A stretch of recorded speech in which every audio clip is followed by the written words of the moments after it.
Here's Brett Mills at your age. I was a farm boy in Malad, Idaho. Does this look a little bit familiar, like Morgan County? Oops. Let me jump back on it here. There's me on the tractor and stuff, so working away. By the time I was 18, I had spent a full year of my life within the four walls of a cab of a tractor and just working away. There's working cattle. Here's the picture that's on my screensaver on my computer at work. And I keep this there because life looks very different. This is me coming home from running the tractor all day one day. And the most important part, see if I can blow that up, is that right there. I leave that there because I had a smile on my face. I grew up, comparative to now, with a lot less means. My parents were fantastic. They taught me core principles of how to work hard, to be honest, to have integrity, all those important characteristics. But we didn't have a lot of means comparative to a lot of other folks. And as I graduated and went away to college, I remember the last day I was cutting grain, and my mom had my bags packed. I came home, it was about 4 o'clock. I'd loaded the truck way too full of wheat, and as I got home, my parents took me up to college. And I remember my dad giving me $100 and really inviting me not to call him until I had a job. And it was a great gift. The irony is I grew up poor enough that I didn't think I was going to have to call him all year. I thought, $100, man, I hit the jackpot. This is good times. Good times are rolling. You see where my perspective is, right? Well, I had worked a lot through high school and was involved in different sports and things like that. And so I had a whopping GPA as I graduated of 3.1. Is that inspiring to you guys? I did take the ACT a few times, and I managed to conquer a 17. So it was fantastic. This inspired? My wife tells me I shouldn't tell people stories like that, that's not a good example. But I share it actually, hopefully to be able to relate maybe to one of you. Because one of the principles that I want to talk about is finding mentors in life. I graduated, went to college, struggled at my first year in college, and when I originally intended to go into electronics, I really just soldering components on a little board. That was my idea and vision that I had saw at that point from the community that I was coming in of what opportunities were in life. And I chose to go on a mission for the Church of Jesus Christ of Latter-day Saints, and while there, I met a gentleman named Craig Bullock. He was the National Vice President of Wells Fargo, and he invited me in his life. Well, where I grew up in the general community, if people had money, they were perceived as that they were probably dishonest, that they were evil, all these crazy stories that come up, often in a small town, right? And I didn't correlate that I could find a very kind gentleman who lived life much bigger than me, was extremely generous, and he treated me with honor. And it changed my perspective a little bit. I saw life a little bit differently. And so when I came back, when I went back into college, I approached things completely differently. And from there, it was a 4.0 all the way through. So carrying on with our story a little bit, I remember my wife, Chayla, and I, we got married, and if you pay for 12 credit hours, that's considered full-time at college, right? So we took 18 to 21 credits every semester. Why? Because it cost us the same as 12. It saved us a lot of money. We were able to get through college a year earlier. We had another year to be working. Does that make sense? And so we got after it. And I met a lot of incredible people along that journey. Went and got my master's degree. Part of the journey that I just share is principles. When we were in college, we ate spaghetti pretty much that first entire year. We were working 2 jobs, by the way, while we were taking these 18 to 21 credits. But we were so poor we couldn't afford spaghetti sauce, so we just ate raw spaghetti. It was awesome, and we were happy. We had smiles on our face, guys. This wasn't the end of the world. We had a great life and great journey. But I share that because that perspective, often people look at us now and say, well, they don't get it. They can't relate to where I was, right? This is my story.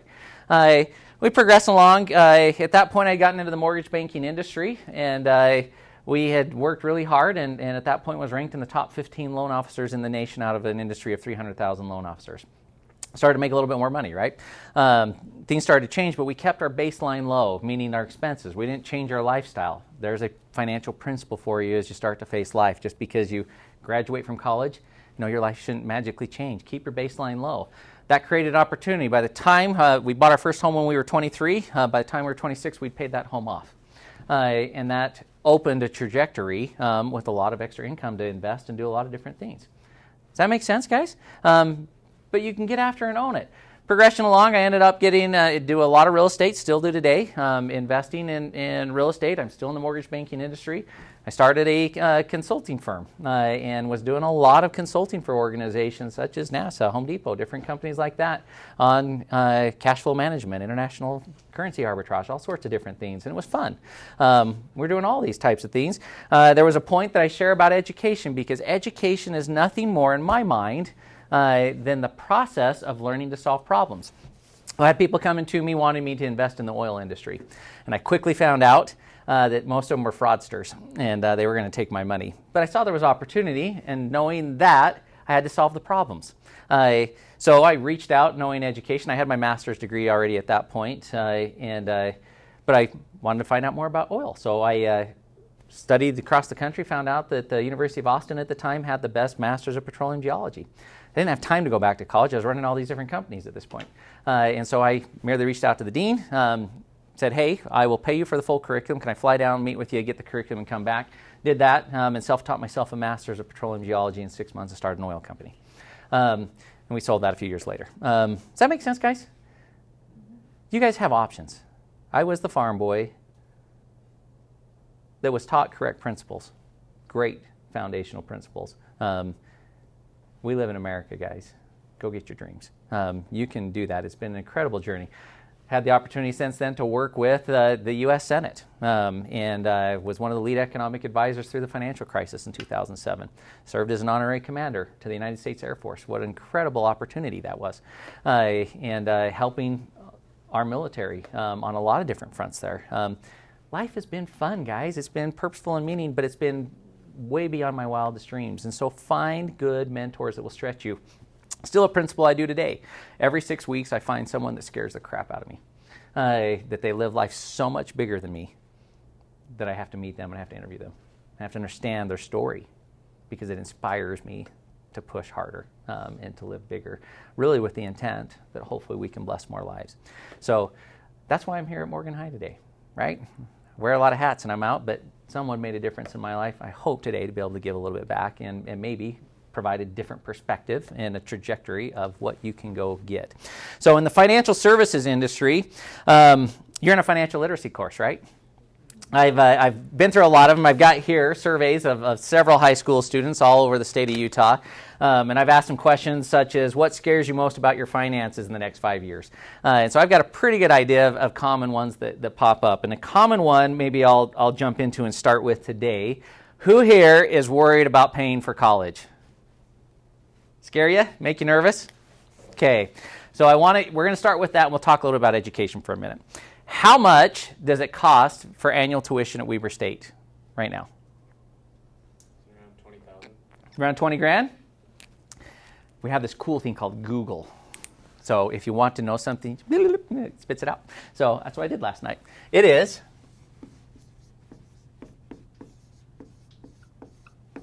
a year. $5,986 a year. Does that number scare you guys? Is that a lot of money to come up with? I like it. The guy in the chair's got to figure it out. That's silliness. For a guy that had $100, that scared me, right? That really scared me. I can relate. I'm looking at it saying, oh my gosh, how do I do that? And so we as a culture, I think in a society, have brainwashed everybody into thinking that they can't do it unless they get student loans. And I'm here to tell you, you can do it without student loans. We did it. And it's how you approach it. In life, we tend to focus on big things that are obstacles rather than the small things we can do today. So if I ask you a different question, who here believes they can get a job making $12 an hour? Who here, even right now, and going to high school, can work 15 hours a week? So if I take $12 an hour times 15 hours a week, that works out to be in a year $9,360. Guys, can you pay for college?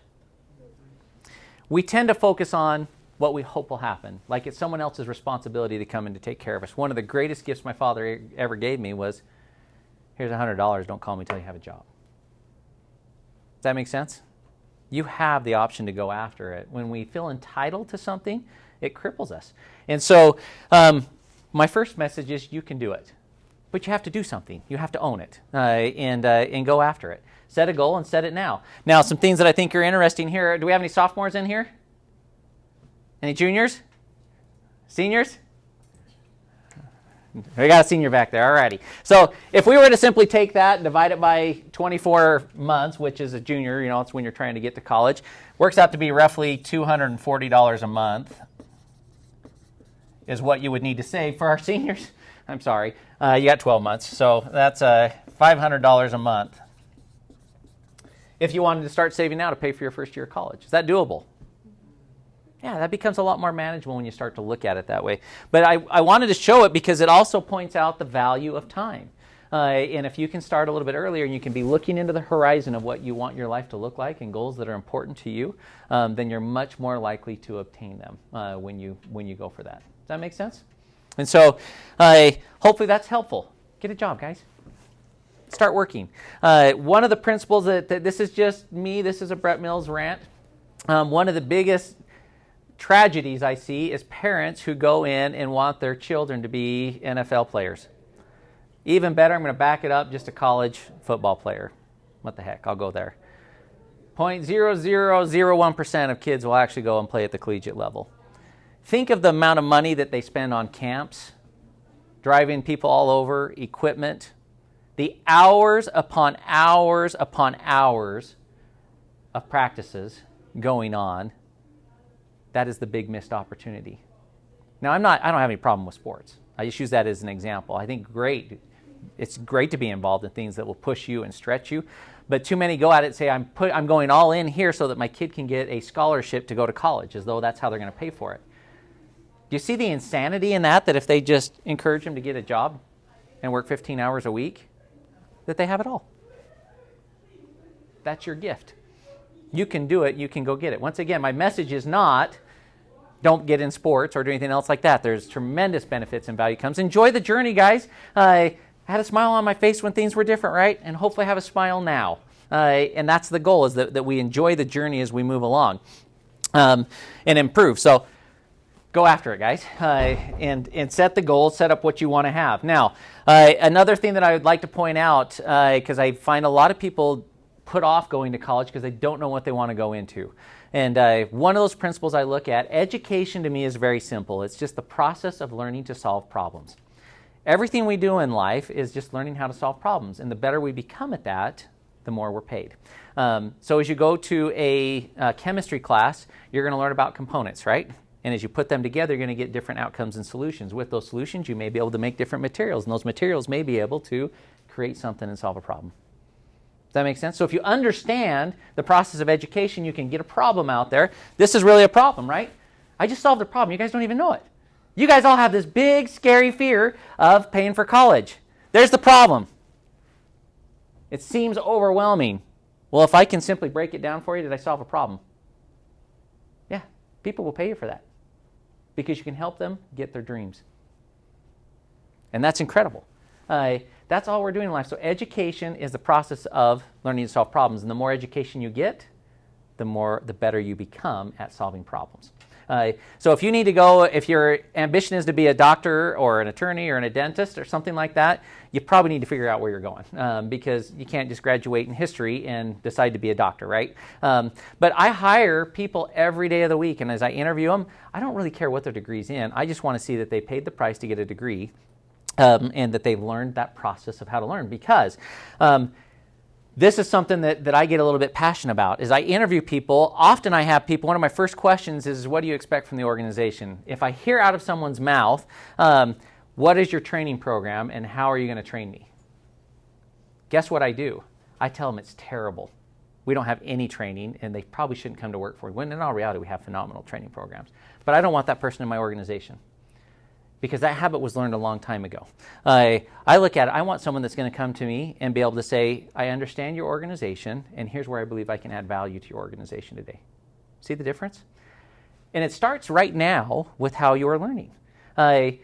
That is a difference. You can graduate from high school and get a degree. You can graduate from college and get a degree, but if you don't know how to solve problems, you add no value. and you will not be paid accordingly. And so when I have people running through saying, I've got a degree, you need to pay me $70,000 a year, and by the way, you're going to train me how to do my job.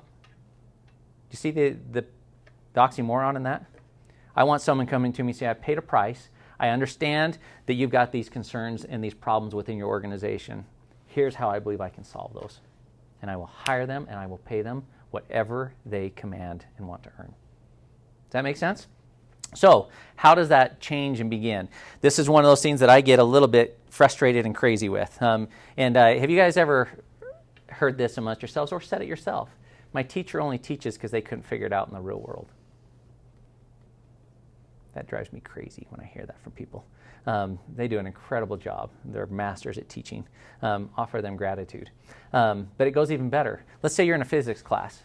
One of the things that drives me crazy, and I've heard this from even my kids, is when they go in and they're like, I don't get physics, my teacher doesn't understand physics, and so why even try? And that, well, read the manual. I don't read the manual, it's stupid. Do you know how dumb that makes people sound? You mean to tell me that you have no basis of physics and you have the audacity to say that that person with a PhD and 20 years experience doesn't understand physics? How belittling of yourself. This is America. So when your teacher gives you, this is the difference, guys. When you do the minimum in life, you will get the minimum out of life. So if your teacher says to pass the quiz tomorrow, you have to answer these 5 questions and read this much of the manual. Guess what? That's called the minimum. You did not learn how to solve problems. If you want to excel, you read every page of that book. When I went through college, I found 5 people that we were ferocious in understanding everything about that subject. We didn't read the textbook once. We would read it 2 to 3 times. And we would push each other way beyond what any expectation in that class was. Why? Because we wanted to understand the process of solving problems and changing things. And it's changed the trajectory of our lives. The people you choose to surround yourself with matters. And so if you're surrounding yourself with a group of people that just want to do the absolute minimum in life and expect and hope it works out, upgrade your friends. Why do I systematically look at people every 6 weeks that are going to push me? Because I have to systematically upgrade and hopefully I can add value to people along the way as well, right? Look at what's going on in your life. One of the things that I get crazy passionate about, you make the choices. If your friends want to go smoke weed every weekend, get new friends this weekend. Move on. Look at the trajectory of your life and where it's going. Do not fall to the lies that living a life of mediocrity is going to get you where you want to go. Nobody owes you anything. This is the greatest country in the world, and it is all for your taking. So go after it. Make choices. If it's going to change, it's up to you to change that. So seize the day. It's a phenomenal country and opportunity we have. A couple other things I've learned. Thousands and thousands of clients. One of the opportunities I've had is the perspective of sitting toe-to-toe with literally thousands of people and seeing those that have done it really well and those that have been an absolute train wreck. And I learned from each of them, right? And so some things that I have learned over the years that I would encourage and share about basically college. You may not be able to. I realize in this group there's a difference of personalities. I may have some people in here that the parents are going to be able to pay for college. Every ass penny of it. It's not even an issue. I've got others in here. I don't know who you are. You may be trying to provide for your family right now. You may be carrying a job trying just to make ends meet for your family. And I honor and respect that. Everybody in this classroom is a different spot. And keep trying would be one of my messages. But keep at it. I realize that there is opportunity. For others, there is opportunity that others don't have. And you may get there and say, I can't afford to pay for college. But should you take the maximum amount of student loans? Because it's there. No, do not do it. Get a budget, and we'll talk about that in a minute, and determine how much you're going to need. If you're given $4,000, you only need $1,000. Only take $1,000, guys. Right? Do everything in your power to dig out with the means and the opportunity that are ahead of you. Statistics show right now that the average person coming out of a college situation is about $40,000 in student loan debt. Married couple that I meet with, typically right around $80,000. 40% of people that are going through college and have that student loan debt didn't graduate. Did they improve their situation that much? Do they still have that debt? Yeah, you see the challenge. My heart hurts for these people as I sit down with them. So a couple of the myths and lies that I put into it. A lot of times as you enter college, by the way, What is the driving force of a college?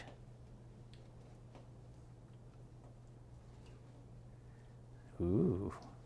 Is it to educate you or to make money? They're going to make money. I'll be really clear. They're a business. They're solving a problem, and they'll be compensated for that. Yes, their intent and position is pure that they want to educate. But make no mistake, they're competing. They want your money. So they're going to blindside you with all the experiences and extracurriculars that you have to have because they have to attract. It's no different than buying a car or anything else. Make no mistake, be a wise consumer. You are going for an education. And go get the best education you can. Don't get lost in all the weeds and have a ton of student loan debt trying to live this life and all these experiences. Get an education. Does that make sense? So be very clear on what you're buying. You are buying an education, and then go after it. So as you get these, if you get these student loans and you're in at $40,000, so one of the challenges that I see is that they will get this, and then when they graduate, all of a sudden, a lot of them are starting families, and now they're trying to buy a house, and they've got a car, and is their income where they wanted it to be?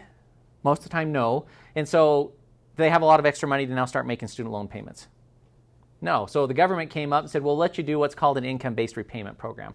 And so let's say that payment on that $40,000 should have been $400 a month. So they say, based on your income, don't worry about it. Don't worry about it. We'll kick it down the road for you. We'll defer that. Well, if the payment's $400, did that magically disappear? No. Where does it go? Next month you owe $40,400. The sad part to me is the younger generation is taught and told, and you hear it all over politics now, that if you go to school and you have these student loans, that eventually they will be forgiven. That is a lie, guys, and I'll walk you through why that's a challenge to our economy. The challenge for me is I meet with so many people 10 years down the road who thought their student loans were going to go away, and they've fallen prey to this idea that they were going to go away. They now don't owe $40,000. They now owe $80,000 and come to the hard reality. Oh my gosh, I got to repay all this. That makes me sad, right? And so one of the principles of financial management is read what you sign. The reason I say that, let's think about this. I'm in the mortgage banking industry. So meaning I help people, I loan money to people to buy homes if they can't afford to buy that in cash. And so let's say I loan someone $400,000, and let's say that theoretically this a pandemic hits and it affects employment. Never happen, right? Right. And let's say that we have the government come in and say, hey, this was really hard, so you know what? They come to me who lent the money and say, hey, you need to forgive $200,000 because it was a really hard year. Am I going to lend money next year? No. The foundation of our great country is the ability of law and the ability to have integrity in contract. Where in that contract, when we lent that $400,000 at say a 3% interest rate over 30 years, did it say that you don't have to repay if there was a pandemic, if you went through a divorce, if you lost a job? Did it say any of that anywhere? No. It did not say that. It said you agreed to pay this back. The end. Right? And that's the integrity of the contract. Now, there's provisions that they can work through if you really run into a hard spot. But this idea that someone can just take care of you and come in and change these contracts would collapse not only the United States, but the entire global financial system. The reason the dollar is the U.S. currency, or is the international currency and the standard, it's our rule of law. It's not our balance sheet. It's our rule of law that every other country in the world looks and says, at least we can honor a contract. Why is that important? As you get a student loan, read the paperwork. If it's not in there, don't expect to have it forgiven. Don't just listen to your buddy or your school counselor or the college of all people who's trying to sell you to come there and get as much money out as you can. Look, yeah, this will go away, so don't worry about it. Read what you signed. There are some grants and loans that go away. But it will be in the documents. For example, a lot of the education fields. If you go into education, there are some loans that will be forgiven. Read your contract. It's not if you go into education, it's automatically forgiven. Very specific requirements in there. So if you're going to go down that path, just read what you sign and understand that there's a flip side to that. Make sense, guys? So if you need to go into some student loan debt, use as little as possible. Don't fall prey to the myth that it's going to be forgiven. And go get an education, not an experience, is my invitation. You can have awesome experiences. No one is going to care when you're sitting around and you're telling your kids, when they can't eat because you're still paying back your student loans 10 years later. I had an amazing college experience. You should have saw me that one night. Wow, it was amazing. Nobody cares. It does not define your future. Your education will. And so go get it. So that's any questions about student loans, college, paying for college, questions, concerns, anything like that? Anybody has? Okay, I'm going to pivot into a different one that I get asked questions about a lot. So we're going to talk about budgets for a minute. So this is a financial literacy class, right? What have you learned about a budget? How do you define a budget? How would you describe that?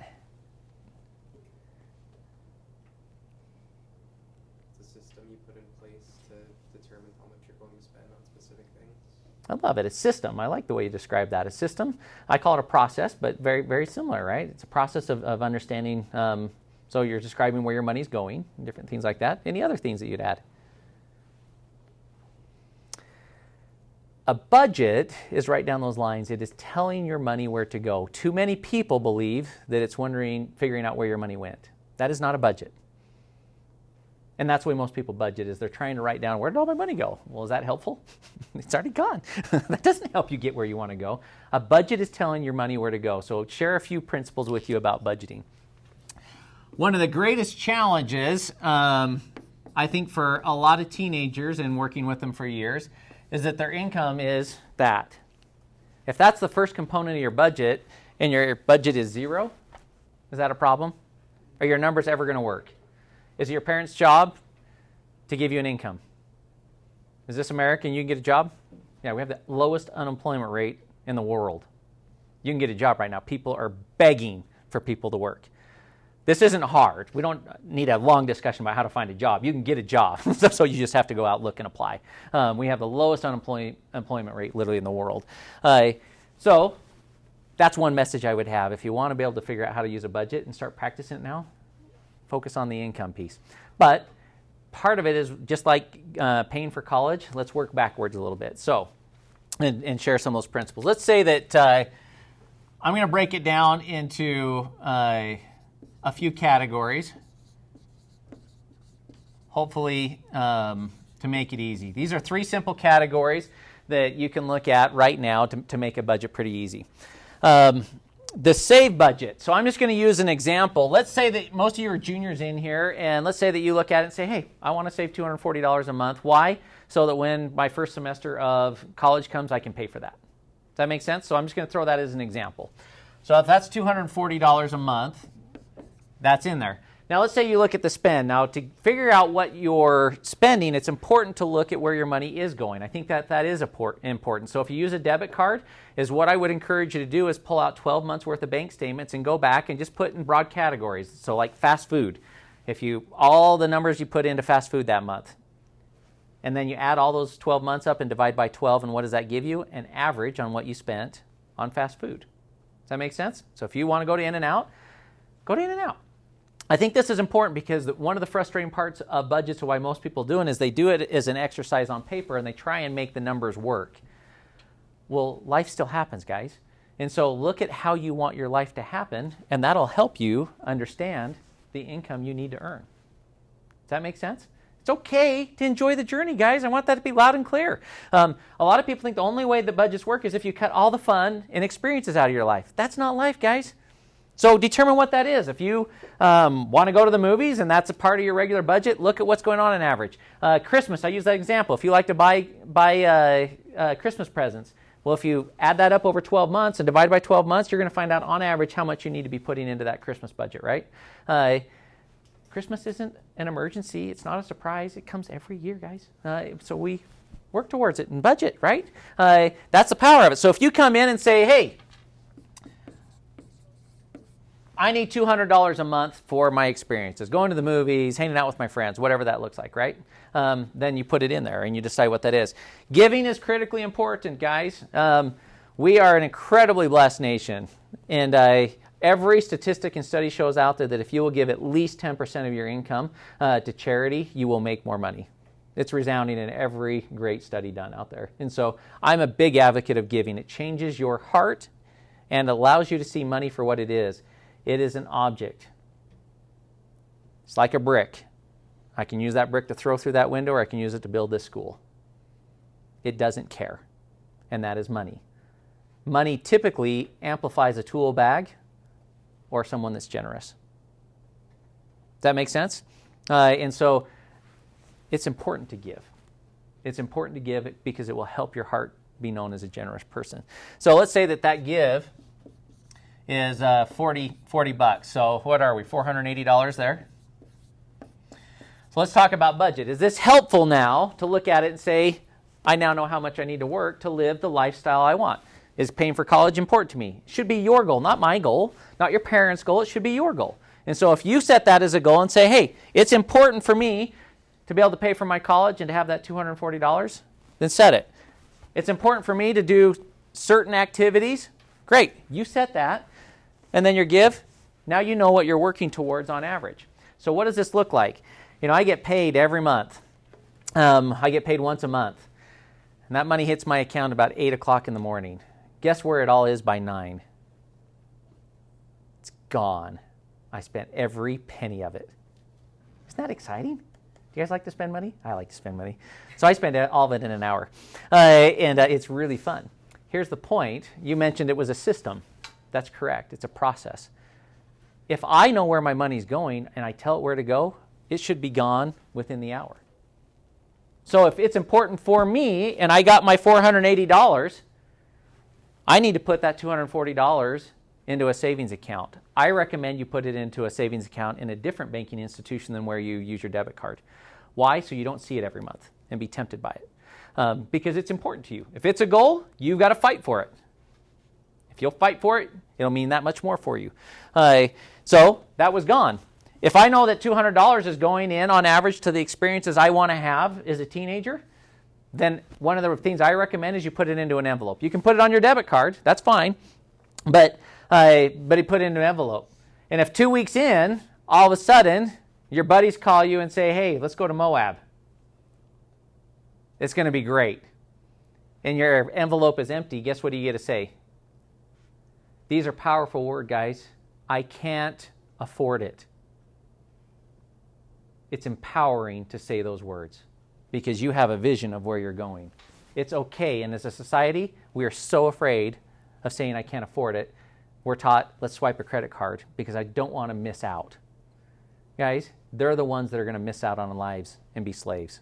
If you can get this right, you will be able to live your life like no one else because it's a process that you will begin to build wealth.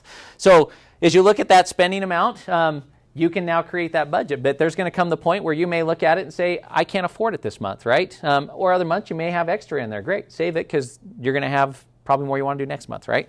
And that's okay. Spend it. It's okay, guys. You don't have to save every penny. You're not a bad money manager if you don't spend money. That's not the message. Live life, have experiences, and then give. If I know I want to give, then I got rid of the $40 the second I got it. I'm not tempted. Similar to this one. If I would have left all this $480 in my account and my buddy called and said, let's go to Moab for the weekend, and I still had my $240 sitting in there, guess what happens most of the time? I lose track of my vision. Because college is still 2 years away, right? So it's not as important as this weekend. And emotionally, most people say, well, I got it. Yeah, let's go do this.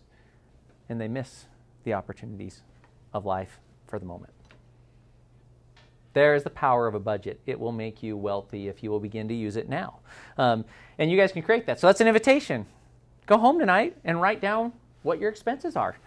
Look at what you want to save. Look up colleges you want to go to. I'm just using Weber State as an example. I don't care where you go to school. One thing, I don't think I talked about the pedigree. There's a difference. For example, if you wanted to go to Harvard, what's the average tuition there? About $77,000. Is that a little bit more than Weber State? Yeah.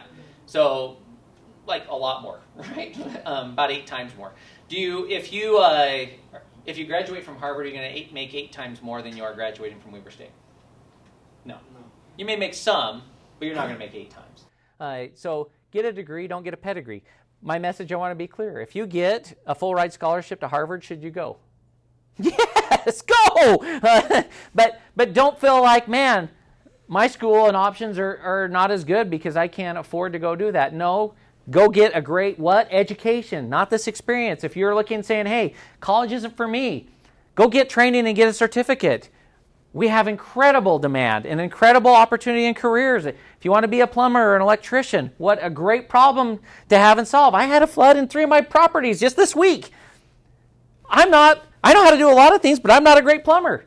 I'm grateful that I could call a plumber who had a skill set to what? Solve my problem. And I paid them generously to solve my problem, right? We all work together to make that happen. And what an honorable career. I was grateful that they could come and help serve me in a time of need. And so find things that are passionate to you. If you like working with your hands, it's okay to work with your hands. I sit behind a desk a lot. I speak a lot. And I enjoy that. I don't enjoy the farm life as much. I left that. All my siblings love it. Does that make me better than them? No. We just have different passions and desires. It's not a scale or a competition of who's right. Find your passion in life and go after it, and you'll have a very meaningful life. So as you look at those colleges, and it's okay to find a local school and save as much money as you can because it'll springboard you into the future. All righty. Here's another principle maybe I'll share on. Is this making sense? This is what you call a $0 budget. That means that you've spent everything within an hour of getting the money because you told your money where to go. You have $0 to spend, so it kind of ties your hands, right? So learn how to do a zero-based budget, and it'll be incredibly powerful. As this income goes up, what I mentioned early on, we kept our baseline low as we were coming out of college and we started to make a lot more money. We could have started to buy a lot more things, but we chose to keep our baseline low, to keep our expenses really low. So as our income went way up, we didn't really change that spending number. That left a lot more money in this save bucket, right? And we chose to throw that on our mortgage and pay it off really fast. Does that make sense? And so if you'll do that and realize, I can't afford it, it'll change the trajectory of your lives. And I'll get into that in the investing section in here in just a minute on how that to use that as a budget. One of the other principles that I'll share. So if you go away to college, maybe I'll use this one. Who wants a TV when they go to their college apartment? Who needs a TV when they go away to their college apartment? What are you there for? To play Xbox and hang out with your buds? You're there to get an education, guys. Focus, focus, focus. The more hyper-focus, whatever you focus on expands. That is the good news. Guess what the bad news is? Whatever you focus on expands. If you focus on all the barriers to life, it's all you're ever going to see. Find people who think bigger. Focus on it, and it will expand. But let's say you have $1,000. And let's say that you want to run down to R.C. Willey. And let's say, no interest for 3 months, and then it's 21% interest, right? And so you pay 21% interest on that TV. I hope that brings you a lot of happiness. Well, if you didn't have the money to buy it today, are you going to have the money in a year? No, there's not this magical TV fairy that pops out of the sky and says, you've done so well. Here's $1,000. You have to earn it, right? It's part of your income. So the assumption that you make when you borrow is that your income is going to go up by at least that much next year to break even. If I didn't have it today and I now took 21% of my spending power away, because you're going to start making payments on it, right? If I took 21% of my spending power away, for me to break even, my income has to go up 21%. Is that connecting? Is your income likely to go up 21% over the next year? Only if you learn how to solve problems and do a lot of problems. But if you want to be the average and do the minimum, on average, it's about 3%. It's your opportunity. So that's where your 21%. Let's pick on a car, for example. Let's say you had a car loan at 4%. So is that a little bit more manageable? Yeah, 4%. Maybe my income will go up 4% next year. But you have this thing on a car loan, for example, called depreciation. Are you guys familiar with depreciation? It just means that it's going to go down in value. So if you buy a car for $10,000 right now, next year it may only be worth $8,500. Does that make sense? So that's depreciation. That's what that means. And so it's going down to $1,500. Well, on average, vehicles depreciate at about 8%. So it's really costing you about 12% to own that car. Is this helpful to know when you're looking at buying a car? Can you afford to drive a Ferrari at your age? No. Can you afford to drive a $2,000 junker? Probably not even. So when you really start looking at it, right? Unless you focus on, you can. Don't focus only on the limitations. Focus on the opportunity. If you don't have a car and you want one and it'll help you earn more money and get to a job, focus on it. And you determine how much more you're going to have to make at that job to get you to that job, right? Whatever you focus on expands. But buying that car is really going to cost you 12%. And that's tough to dig out of when you use debt. It just leverages and amplifies that problem to get ahead in life. And so is what I typically find those that use debt, their whole life they're trying to catch up. They never can quite get ahead. Does that make sense? Because their incomes aren't going up as fast as the interest is accumulating. Making sense? So just a principle on debt. One of the other questions I get, or subjects I get a lot of questions around is investing. So maybe if it's all right, any other questions on budgets before I move on? Comments? Things that aren't making sense? Okay. So talk about investing here for a minute. So there's some principles of investing. Familiar? In the financial lit class, do you have a comfortable level that just basically what investing is? That you can give your money, allow it to grow, and get a return. That's the basic concept, right? Okay, so one of those basic concepts I want to talk about here to start out with is this theory of buy low, sell high. You guys hear that? So that's a basic premise of investing, is that you buy low and sell high. Well, part of my background when I was going through and get my bachelor's degree, I got it in finance, but I specialized in a lot of extra courses in investment banking. Was that in the curriculum? No, guys, I read it in the textbooks. See, you go after it. You want it? You go after it. So I'm really comfortable tearing down the financial statements of an organization to see if they're undervalued, meaning that I'm buying low, or whether they're overvalued and I need to sell. Does that make sense? I have that skill set. I learned how to do that. But that's really hard. So I hire personally financial advisors to manage my money for me. Here's why, and this is a principle, is hire qualified people to help you get to where you want to go. So what this really means to buy low, my wife's name is Chayla. So is what this would look like is I come home and say, Chayla, I was looking at this company today and I think that we should buy it. Well, really, Brett, tell me more about that. Well, here's the deal. Everybody thinks it's going to go bankrupt. They're selling it, right? Value's going down. But there's a change in management in this new product line that I think that's actually going to swing this thing around. Let's throw $100,000 at it. Is that a little bit scary? Everybody thinks it's going to zero. My math is telling me I should buy this. Emotionally, even though I know how to do this, I can't do that. My emotions won't let me do it. So I buy it right here. When my assumptions were validated, all of a sudden, oh, it did start to go back up. I'm going to buy it. And I may still make a little bit of a return. I have to sell it after it's been returning 20, 21% for the last 2 years. And now everybody wants in on it. Everybody wants in it. Man, it's a golden ticket. It's the Bitcoin. We need to get in Bitcoin because it's the way of the future. I don't understand anything about Bitcoin, but I should buy it, right? See how terrible this is as an investment strategy? I have to sell it when the numbers are telling me I should sell it. But it returned 22% for the last 2 years, so do I sell it? No, because I ask myself the question, what if it goes up another 22% next year? And so emotionally, I can't pull the ripcord, right? So typically, we sell right there after we see the downturn. So those that actually understand what they're doing average about a 4.5% return. That's important to understand. The way most people operate, have you guys heard the adage or the term, don't invest money you don't have to lose?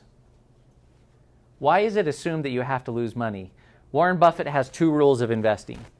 The first rule, rule number 1, is don't lose money. Any idea what the second rule is? Don't lose money. Do your research and hire professionals to help you do research to invest your money appropriately. I don't lose money on my investments. I may have little downturns. I mean, we don't lose money on the investments. It's not how we go into it. Why would I gamble and throw my money into this? Too many people gamble because they don't understand what they're doing. This is America. You can go get the education and figure it out. It's nobody else's job or excuse. You figure it out. So is what most people do. I'm going to use the example. I'll pick on my brother. He called me a few years ago. He was working with some of my financial advisors, and he said, Brett, I'm ready to fire your financial advisor. Oh, yeah, tell me about it. He said he called me, and he wants me to buy this high-risk, low-return mutual fund. Does that sound like something you want to buy? But Brett, I'm looking at it, and there's this fund over here I've been looking at that's been returning about 22% for the last 3 years. I want to buy that one. Does that seem normal? That's the one you'd want to buy when it's been returning well? Yeah, that's emotionally, that feels good, right? Well, what were the financial advisors saying? They were saying, we see a change in the market. This has been underperforming. It's been low return. And it's had a lot of volatility and high risk. But we see a change for a lot of reasons out there. You should buy this now. Emotionally, it's very difficult to do that. And they're telling you to sell because he had a couple funds that they were telling him to sell and buy these other ones that would have been returning really, really well. And he's looking at it saying, why in the world these funds have been killing it? What I get out of them? But they're trying to help him see this is now high. We've gotten the return out of it. Sell that and buy something else that's low. It's important to have qualified financial advisors. A general principle I encourage you to do is find the very busiest people to work with. They're not going to be the fastest to call you back because they are working with a lot of people. And a lot of people find, their brother-in-law that just got in and got their securities license is a financial advisor. Don't let them experiment with your money. That's nonsense. This is your money. Work at it. Find qualified people that can help you reach your goals and your visions. But you have to have the vision. If the financial advisor's vision becomes your vision, you miss the mark. You need to be able to come and say, this is what I want life to look like. Here's the experiences we want. Describe it, and then help them create a roadmap and a path, similar like I just shared with you on if a vision is I want to pay for college, well, that's going to be about $6,000 a year. I don't know how to get there. Can you make $12 an hour? Working 15 hours a week. Yes, you can get there, right? That's a plan. That's what a financial advisor does, is helps you realize the path to get your goals and your vision. Does that make sense? So on the investing front, that's one of the principles, is hire qualified financial advisors. Do not listen to the financial advisor of your broke neighbor. It will always end up buying here and selling here. And then you lose a lot of money. And that's why everybody thinks, whoa, you don't invest money you have to lose, because so many people lose money because they don't try and get the right people in it. So another principle is a principle of diversification. And I can share with you guys how you can do this even now at your age. But for now, I'm going to give you a general principle. This is just one that I use. It doesn't mean it's the right way for everybody. But I share it as an example.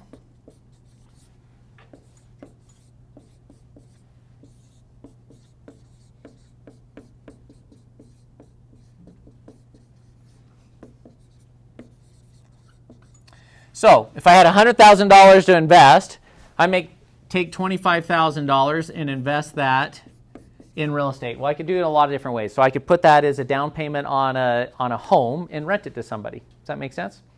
And so that's what that would be put to work. I take 25% or $25,000 and I'm going to go buy commodities. Well, what are commodities? Commodities are... There are goods such as gold and silver. So do you hear people say, hey, get out of the stock market and buy gold? Right? We're going to be bartering for cigarette guys. The stock market's going to zero. They clearly don't understand the markets, right? But because fear is real and it becomes part of the market, people listen to it. So oil, gas, metals, agricultural-based products, pork belly, orange juice. Those are all commodities. They're things that you're going to live in essence, barter with, right? And so you can buy these commodities in different ways. You can buy a little bag of gold and have a coin, but you can also buy it via mutual funds. I'm an advocate of mutual funds. So if I have a money manager that's running a mutual fund of, say, $3 billion, if they choose to sell, do they affect the price of my little coin? Yeah, I would rather have the best of the best minds in the world, hire professionals, to manage that for me. So I may buy, if I had $25,000 here, I may put $5,000 in a precious metals mutual fund. I may put $5,000 in an oil-based mutual fund. I may put $5,000 in an agricultural-based mutual fund. Does that make sense? So I can even diversify and break this up a little bit in there. This half of the equation, when I say equity and bond, those are stocks and mutual funds. So that is ownership in companies. I love to have money managers that can go anywhere in the world. They're brilliant. They are the greediest, brilliant people on the face of the earth. It's amazing. Hire them. Because how do they make more money? If you make more money. Let them go. I like to use mutual funds and securities rather than... The other reason I don't like buying gold from my neighbor is because if the mutual fund manager starts to commit fraud, they're going to jail. My neighbor's not. And so there's a lot less fraud involved with buying mutual funds. Does that make sense? So why is this important to me? A basic economic principle. If the government puts $1 of debt into the economy, it's somewhere in this pie. Does that make sense? It's in here somewhere. And so if the conspiracy theorists win, let's say the stock market starts coming down, everybody tends to panic and they go and say, oh my gosh, I got to get out of the stock market. I need to go put all my money in gold and silver and oil and in real estate. They get scared. I'm going to secure investments, right? Well, when the stock market takes off, all the money flows over there.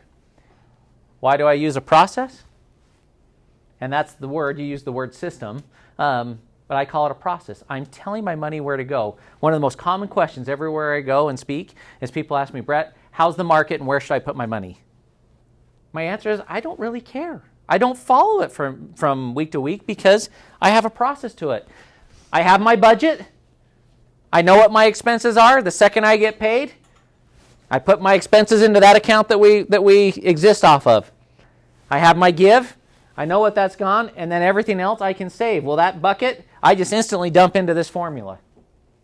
So if I had $100,000, just as a round number, because it's up here, to throw and save that month, well, $25,000 is going to real estate, $25,000 is going to commodities, and $50,000 is over here. Does that make sense? I'm telling my money where to go. Now, if I put it in there, am I likely to go to Moab when my buddy calls me? No, I spent it. Does that make sense? It's a process, and I just work with it. And so that's how you can begin to build wealth. Follow a process. You guys can actually, if you want to start investing now, one of the great funds, if you don't understand everything about the markets, are called target funds, meaning that you're targeting a future retirement date. Let's say that you wanted to save money to go to college, and that's in 2 years for a lot of you. You could use a target fund of, what is this, 2023. And you start to put in there, the closer you get to that date, the less aggressive it's going to get. If you're saying, hey, I want this for retirement, I'm going to kick it out 40 years, then go out and pick like a 2060 fund and just start putting it in there, and they'll do all this for you. It'll be more aggressive, but you've got a longer time period for this to do this thing, right? And so it's called target funds. You guys can invest very simply. You can open an account and start right now. You don't have to wait. Do it now. It'll change the trajectory of your lives. So it's a simple way to do that. Maybe last concept is I want to talk about this principle of net worth. Because with budgeting and everything else, scarcity mindset typically looks at all the things I can't do. And so this net worth concept is really important. So it is, and I define it a little bit different than most financial people. So assets minus liabilities. I call an asset puts money in my pocket. And this is without me going to work every month, right? And that simply takes money out of my pocket. Does that make sense? So let's use some examples. What would a car be? Liability. What if the car's paid off?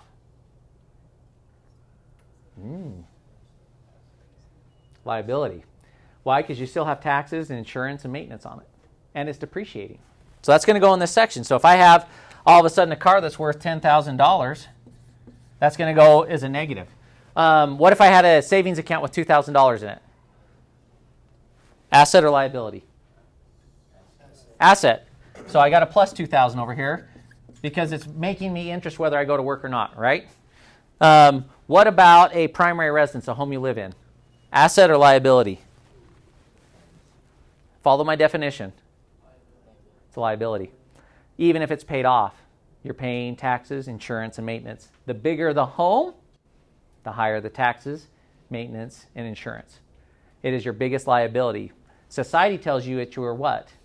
Biggest asset. What if I bought an investment property that somebody else was paying off for me? Asset. Very different. So all of a sudden, if I have a $500,000, this changes the game, guys. If I have a $500,000 home and $2,000 in my checking account, what's my net worth? A negative $508,000. Is that making me income? No, I have to go to job every day to feed that. Well, what if, just to flip a number, that number is $10 million? I'll do 10 million that way. What if that was $10 million making 10% per year? That's kicking off $1 million a year in income. Whether you go to work or not. What is financial freedom, guys? It is net worth. You can determine what you can afford by that. So as my wife and I determine, can I afford to buy a car or can I afford to buy this home, we look at our net worth. If that's not a positive number, we can't afford it. That's what I meant early on when I said keep our baseline low. We looked at it, our income went up, and most everybody says, because my income went up, I deserve or can earn more and I can buy more toys. It was really clear to us when we ran this calculation for ourselves, we could not afford it. We had not arrived, guys. And paying a price up front allows us to live a life like nobody else now. Does that make sense? Because we focused on this, and all of a sudden, when that number starts to grow and you get a big positive net worth, do I worry about going to my job every day, guys? No, I have a positive net worth. Whether I'm here teaching you today, I'm making money. As we stand here and speak to you, I'm making money. That allows me the opportunity. I know almost every one of your parents would what? Love to be here teaching you today. Can they? No, because this is their reality. They have to go to job just to make and clear the bills for the month. It will allow you to live life on your terms. Focus on your net worth. Set a goal there. I don't focus on what I'm going to earn. I focus on what our net worth should be. And if I'm setting a goal for the year, I'm going to look at it and say, I need to increase my net worth by $50,000 so I can go and get my dreams. So that's my message, guys. Go get your dreams. You can do it. Thanks for sharing your time.